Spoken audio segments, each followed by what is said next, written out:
دوستو آج دنیا کے نقشے میں اس جگہ استنبول واقع ہے اور یہ اسلام اور ترکوں کا گھر ہے، لیکن 14ویں صدی عیسوی میں یہ علاقہ بازنطینیوں کے قبضے میں تھا اور اس جگہ کا نام قسطنطنیہ تھا۔ قسطنطنیہ کے قریب ہی بازنطینیوں کا ایک اور مضبوط شہر یا قلعہ تھا جس کا نام برسا تھا۔ 14ویں صدی عیسوی میں جب عثمانی ترکوں نے کاراج حصار، بلیجک، کلوجا حصار، سوغوت، ایناگول اور ازنک پر قبضہ کر کے اپنی چھوٹی سی ریاست قائم کی تو اس ریاست کو سلطنت میں تبدیل کرنے کے لیے ایک مضبوط شہر پر حکومت کرنا ضروری تھا، اور یہ مضبوط ترین شہر عثمانیوں کے لیے اس وقت برسا ہی تھا۔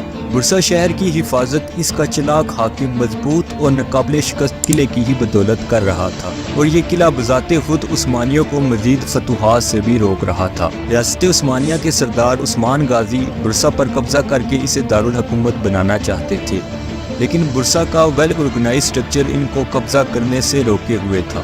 برسا کو 10 سال کے طویل محاصرے میں رکھنے کے بعد برہان غازی نے بالآخر اس پر قبضہ کر ہی لیا۔ چلیے دیکھتے ہیں کہ برسا عثمانیوں کے لیے نہایت اہم کیوں تھا اور اس پر قبضہ کرنا نہایت مشکل کیسے تھا۔ وہ عثمان جس نے بازنطینیوں کے چلاک تکفروں کو ایک ایک کر کے شکست دی تھی، مگر برسا کے حاکم کو شکست نہ دے سکا۔ وہ عثمان جس کی پوری زندگی برسا کو فتح کرنے کی آرزو میں ہی گزر گئی، مگر اس کو ملکیت میں چاہتے ہوئے بھی نہ لے سکا یا لینے ہی نہیں دیا گیا۔ لیکن ایک دن ایسا بھی آیا کہ اس کا بیٹا برہان غازی اپنے والد کو وہی قلعہ برسا تحفے میں دیتا ہے۔ اب یہ کیسے ممکن ہوا، چلیے دیکھتے ہیں۔ کی طرف مزید آگے بڑھنے سے پہلے آپ سب دوستوں سے درخواست ہے کہ ہمارے YouTube چینل کو سبسکرائب کریں، ویڈیو کو لائک اور بیل آئیکن کو پریس کریں تاکہ ہر نئی آنے والی ویڈیو آپ تک سب سے پہلے پہنچ سکے۔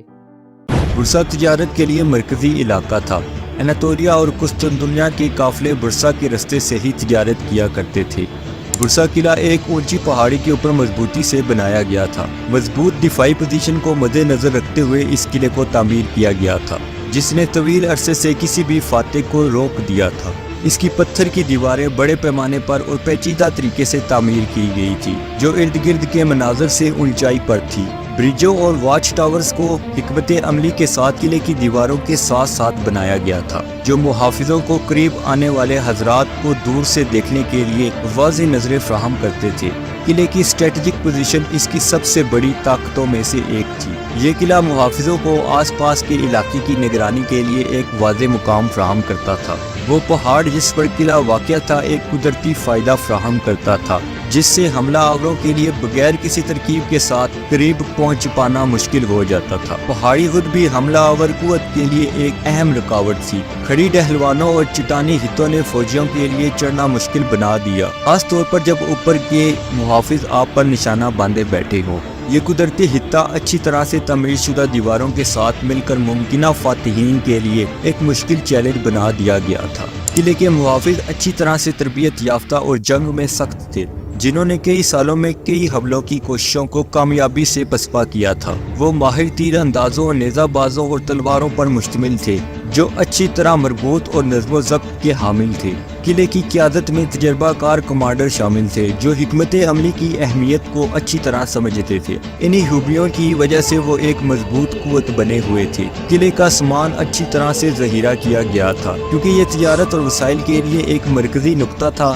اس نے محافظوں کو ضرورت پڑنے پر طویل محاصروں کا مقابلہ کرنے کے قابل بنایا ہوا تھا۔ فوجیوں کی اپنے قلعے اور حکمرانوں سے وفاداری نے برسا کی حفاظت کے لیے ان کے عزم کو مزید مضبوط کیا۔ برسا قلعے کا ناقابل تسخیر دفاع، اس کی کمانڈنگ جغرافیائی پوزیشن کے باوجود برہان غازی نے اس پر قبضہ کیسے کیا؟ دوستو جب برسا قلعے کو محاصرے میں لیا گیا تھا اس وقت عثمان غازی کافی بوڑھے ہو چکے تھے اور عثمانی فوج کی قیادت ان کے بڑے بیٹے برہان غازی کر رہے تھے۔ برہان غازی ایک بصیرت والے رہنما کو معلوم تھا کہ برسا ایک اسٹریٹجک گھر ہے جو اس کی بڑھتی ہوئی سلطنت کو مزید بڑھا سکتا ہے۔ برسا قلعہ مزاحمت کی علامت کے طور پر بھی کھڑا تھا، جو اس کے طاقتور حکمرانوں کے زیر کنٹرول تھا۔ برہان غازی جانتے تھے کہ فتح کے لیے طاقت سے زیادہ کی ضرورت ہوگی۔ اس نے ایک مشترکہ مقصد کے تحت تمام قبائل میں اپنی بصیرت اور حکمت عملی سے اتحاد قائم کیا۔ انہوں نے قبائل والوں کو آگاہ کرتے ہوئے کہا کہ برسا کا قلعہ ہماری ترقی کے راستے میں ایک کانٹا ہے۔ اب وقت آ گیا ہے کہ ہم اس شہر پر اپنا پرچم لہرائیں۔ لیکن لوگوں نے اعتراض کرتے ہوئے کہا ناقابل شکست قلعے پر حملہ کرنا صرف اور صرف نادانی ہے۔ اس حملے سے ہمارے ہی لوگ اپنی جانوں سے ہاتھ دھو بیٹھیں گے۔ اس حملے سے دشمن کا کوئی نقصان نہیں ہوگا۔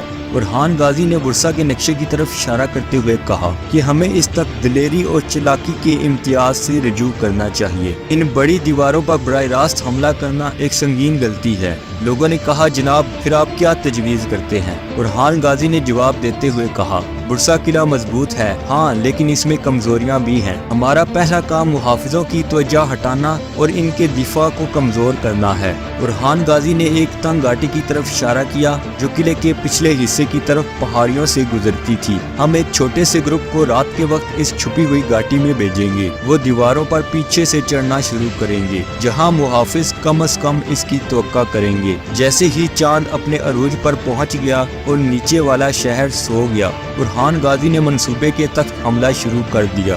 عثمانی سپاہیوں کی مرکزی فوج برسا قلعے پر سامنے کی طرف سے حملہ آور تھی۔ اس فوج نے سامنے سے تیروں اور نیزوں کی بارش شروع کر دی۔ افراتفری کی وجہ سے بیدار ہونے والے محافظ سامنے والے حملے کو پسپا کرنے کے لیے دیواروں کی طرف بڑھے۔ رات کے سائے میں چھوٹے گروپ نے چھپی ہوئی گھاٹی پر چڑھنا شروع کر دیا۔ ان کا ہر قدم خاموشی سے رکھا گیا تھا کیونکہ وہ قلعے کی بلند و بالا دیواروں پر چڑھنے کے لیے رسیوں اور کانٹوں کا استعمال کرتے تھے۔ دیواروں پر چڑھنے کے بعد اس چھوٹے سے دستے نے عثمانی فوج کے لیے قلعے کے دروازے کھول دیے۔ اب برہان غازی اور برسا کا حکمران دونوں آمنے سامنے تھے۔ رات بھر جنگ کی آوازیں گونجتی رہی۔ اب کچھ ہی دیر میں برہان غازی اور برسا قلعے کے حکمران کے درمیان قلعے کی قسمت کا فیصلہ ہونے والا تھا۔